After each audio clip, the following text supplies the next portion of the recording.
It's the Canucks and Kings tonight from Rogers Arena. The Canucks' first game back at Rogers Arena since January 2nd. But making news over the weekend was a report suggesting that Daniel and Henrik Sedin want to play for at least one more season.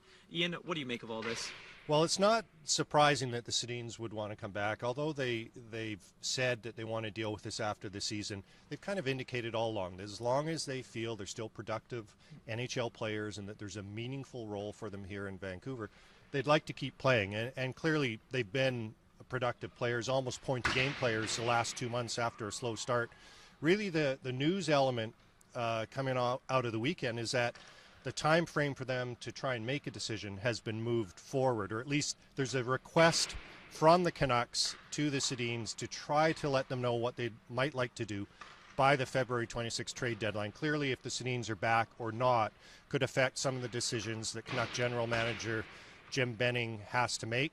I know that the Sedins wanted this not to be an issue, not to be a distraction during the season, but it's something that they're going to have to deal with. And Jim Benning has said they may not know, and he's not going to hold them to whatever inclination they might express now, but it would be helpful for the Canucks if they had some sort of sign from the Twins that they do want to play next year.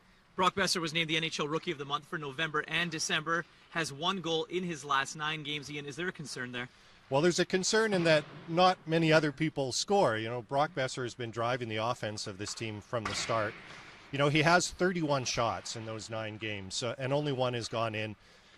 He was scoring at a clip of over 21%, which is unsustainable unless you're Mike Bossy, and maybe Brock Boeser is going to be Mike Bossy. I think we're just seeing a bit of a market correction. I'd be more concerned if he wasn't getting those scoring chances and all those shots on net, but certainly the Canucks, if they're going to be successful, they just don't have enough offense to survive unless Brock Boeser is contributing. Bo Horvat returned to the Canucks lineup Sunday against the Winnipeg Jets. How much does them being healthy down the middle help? Well, it should help a lot because this is the first time they've been healthy in a long time. We saw when Brandon Sutter returned to the Canuck lineup on the last road trip. They got a couple of wins right away. We didn't see even a goal from the team when Bo Horvat came back on Sunday, but it's got to help. You hope, though, that the team can rekindle some kind of urgency. They've lost so many games since Brock Boeser was injured on December 5th that they're almost in this pattern now where, you know, win 1, lose 4.